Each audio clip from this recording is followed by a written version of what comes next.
बिस्मिल्लाहिर्रहमानिर्रहीम। अस्सलामुअलैकुम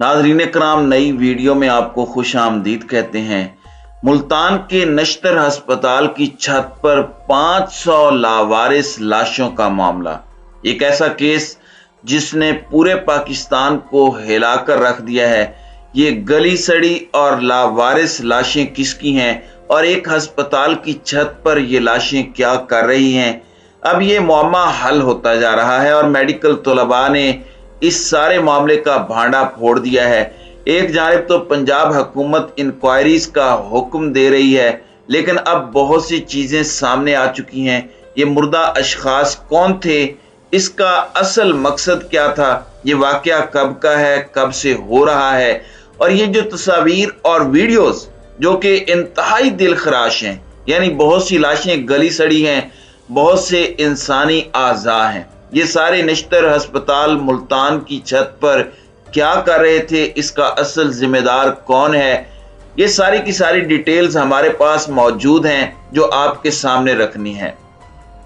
नाज़रीन कराम, सबसे पहले तो मैं आपको ये बताऊं कि ये मामला इतना संगीन है और इसने जिस तरह से सोशल मीडिया को भी अपनी लपेट में लिया हुआ है और इस वक्त हर जानिब इस पर बात हो रही है, और ये जो वीडियो क्लिप्स हैं ये मैं आपके सामने इधर चलवा नहीं सकता, ये इतने दिलखराश हैं। और जाहिरी बात है यूट्यूब की जो पॉलिसी है उसके मुताबिक भी ये नहीं चलाए जा सकते, लेकिन ये अस्पताल की छत पर की वीडियोस जारी की गई हैं जिसमें इंसानी लाशें पड़ी हुई हैं और उसमें फिर गली सड़ी लाशें भी हैं, मस्ख शुदा लाशें भी हैं, इंसानी आज़ा भी देखे जा सकते हैं, ताफुन छाया हुआ है। अब यहाँ पर बहुत से सवालात खड़े होते हैं कि ये अगर लाशें वहां पर इतनी ज्यादा पड़ी हैं तो इनकी वहां पर बू क्यों नहीं आई, क्योंकि कुछ दिनों के बाद वहां से इस तरह की बदबू आती है, इस तरह की स्मेल आती है, वो अभी तक क्यों नहीं ट्रैक हुई और अब तक ये मामला क्यों दबा रहा, अब क्यों सामने आया। इस पर सबसे पहली अपडेट तो ये है कि वजीर आला पंजाब चौधरी परवेज इलाही ने नश्तर अस्पताल मुल्तान की छत पर लावारिस लाशें फेंकने के वाक़े की इंक्वायरी का हुक्म दे दिया है। और इस सारे के सारे मामले के अंदर उन्होंने नोटिस लेते हुए सूबाई secretary specialised health care and medical education से रिपोर्ट तलब कर ली है। चौधरी परवेज इलाही ने इस अफसोसनाक वाक़े का नोटिस लेते हुए कहा कि जिम्मेदार अमले के खिलाफ सख्त तादीबी कार्रवाई की जाए और लाशें छत पर फेंक कर गैर इंसानी फेल का इर्तिकाब किया गया। लाशों की बेहुरमती का वाक़या नाकाबिले बर्दाश्त है, ये कहना था चौधरी परवेज इलाही का। नाज़रीन कराम, अब मैं आपको ये बता दूं कि इस हवाले से जो डिटेल्स आ रही हैं, जो इब्तदाई तहकीकात हैं, उनमें जो कुछ सामने आ रहा है वो बड़ी परेशान कुन वीडियोस के बाद अब इस बहस के साथ अफवाहों और क्या सराइयों ने भी जन्म ले लिया है, जिसके बाद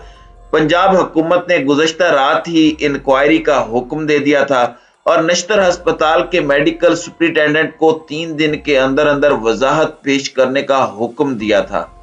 अब इस सारे मामले के अंदर पंजाब हुकूमत की तरफ से जो नश्तर अस्पताल के मेडिकल सुपरिटेंडेंट को खत लिखा गया, उसमें इस सारे मामले पर 3 दिन का वक्त दिया गया है और अब इब्तदाई तफ्तीश जो आई है उसमें बताया गया है कि यह नामालूम अफराद की लाशें थीं। यह मकामी पुलिस ने मेडिकल स्टूडेंट्स के तालीमी मकासद के लिए नश्तर मेडिकल यूनिवर्सिटी के हवाले की थी। और इस सारे मामले के अंदर मैं आपको ये बता दूं कि अब जो तफसीली तफ्तीश है वो 3 दिन के अंदर अंदर ये इंक्वायरी रिपोर्ट पंजाब गवर्नमेंट को पेश करने का हुक्म तो दिया गया है, लेकिन इस सारे मामले के अंदर मैं आपको ये बता दूं कि इस इंक्वायरी के मुकम्मल होने से पहले ही पंजाब के वजीर आला के जो बेटे हैं मोनिस इलाही, उनकी जानिब से सोशल मीडिया पर नश्तर मेडिकल की जानिब से दिया जाने वाला जो इब्तदाई मौक़िफ़ है वो शेयर किया गया है। और इस सब के अंदर मोनिस इलाही के मुताबिक नश्तर मेडिकल यूनिवर्सिटी के एनाटॉमी डिपार्टमेंट के सरबराह ने अपने जवाब में यह वजाहत दी कि ये लाशें नामालूम अफराद की थीं जो पुलिस ने नश्तर अस्पताल और नश्तर मेडिकल यूनिवर्सिटी के हवाले इस मकसद के लिए की ताकि इनका पोस्टमार्टम किया जा सके। और इस पर जो بچے ہیں وہ میڈیکل کے وہ سیکھ سکیں۔ اور اناٹمی جو ہے ظاہری بات ہے میں آپ کو بتا دیتا ہوں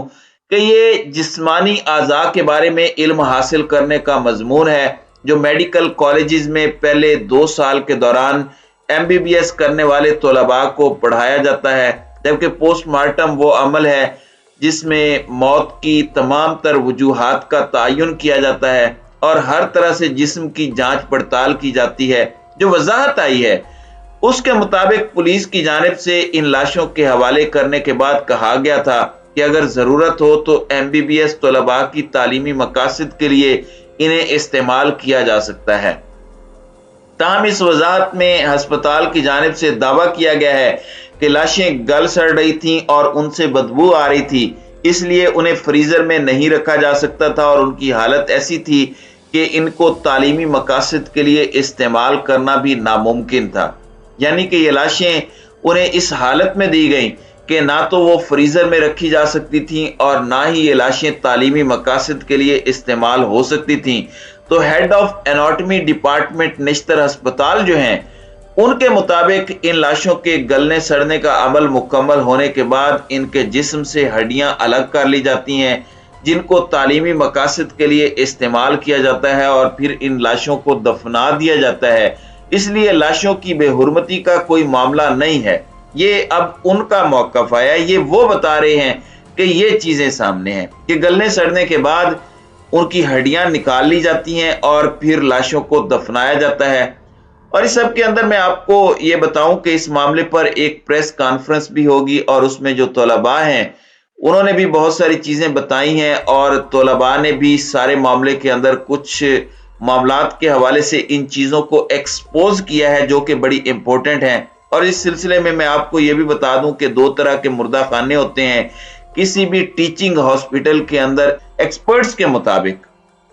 ایک اناٹمی کا ڈپارٹمنٹ ہوتا ہے اور ایک فرانزک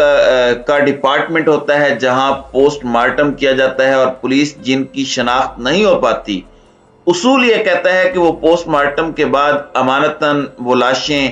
مردہ خانوں میں رکھی جاتی ہیں تو وہ امانتاً رکھی جاتی ہیں، اور اگر پولیس میت کے جو ورثاء ہیں ان تک پہنچنے میں کامیاب ہو جاتی ہے تو لاشیں ان کے حوالے کر دی جاتی ہیں۔ لیکن وہ لاشیں جن کی شناخت نہیں ہو پاتی، جن کے لواحقین نہیں مل پاتے، وہ بدستور مردہ خانے میں موجود رہتی ہیں اور اسی طرح کا یہ سسٹم چلتا رہتا ہے۔ اور قانونی طور پر 2 ہفتے تک ایسی لاشوں کی شناخت کا انتظار کیا جاتا ہے جس کے دوران پولیس مختلف ذرائع سے لواحقین تک پہنچنے کی کوشش کرنے کی پابند ہوتی ہے۔ اس کے بعد ان لاشوں کو تعلیمی مقاصد کے لیے استعمال کیا جا سکتا ہے، تاہم عمومی طور پر ایسی ناقابل شناخت لاشوں کو 4 ہفتے تک رکھا جا سکتا ہے، جس کے دوران لاشوں کو گلنے سڑنے سے محفوظ رکھنے کے لیے اصول یہی کہتا ہے کہ آپ کیمیکل کے طریقے سے اور کیمیائی طریقے سے انہیں محفوظ رکھیں اور سٹوریج میں رکھیں۔ تو یہ کچھ اصول ہیں، کچھ تھم رولز ہیں، اور ایسی لاشوں کی حوالگی کا عمل پورا ہوتا ہے جس میں لکھا جاتا ہے کہ لاش کس نے حوالے کی اور میت کی دیگر معلومات وغیرہ کا اندراج کیا جاتا ہے۔ اور اس میں نارمل پریکٹس جو ہے ایکسپرٹس کے مطابق اور اس طرح کے جو دیگر ڈاکٹرز ہیں ان کے مطابق، تو وہ بھی یہی بتا رہے ہیں کہ یہ 3 مہینے تک اسے سیف رکھنا ایک طرح سے ذمہ داری ہوتی ہے، اور شناخت ہو جائے تو پھر وہ میت واپس کر دی جاتی ہے۔ اب یہ ایک بڑا سوال ہے کہ اس طرح سے ان لاشوں کو اوپر چھت پر پھینک کیوں دیا گیا اگر وہ آپ کے تعلیمی مقاصد کے لیے نہیں تھی۔ ایک انسان ہے، بے شک لاوارث ہے، اس کا کوئی والی وارث نہیں مل رہا، کل کو مل بھی جاتا ہے، نہیں بھی ملتا تو پھر بھی وہ انسان ہے، اور اس کی اس طرح سے لاش کو گلنے سڑنے کے لیے چھت پر پھینکنا، ایک دوسرے کے اوپر لاشیں پڑی ہوئی تھیں، یہ ایک چیز ایسی ہے جو ظاہری بات ہے بڑی اندوہناک ہے، اور اس میں مزید تحقیقات بھی ہوں گی۔ ابتدائی طور پر یہی ڈیٹیلز تھی ناظرین کرام جو میں نے آپ کے سامنے رکھ دی ہیں۔ آپ کی اس ویڈیو کے حوالے سے کیا رائے ہے؟ اب اپنی رائے کا اظہار کامنٹ سیکشن میں ضرور کیجیے گا۔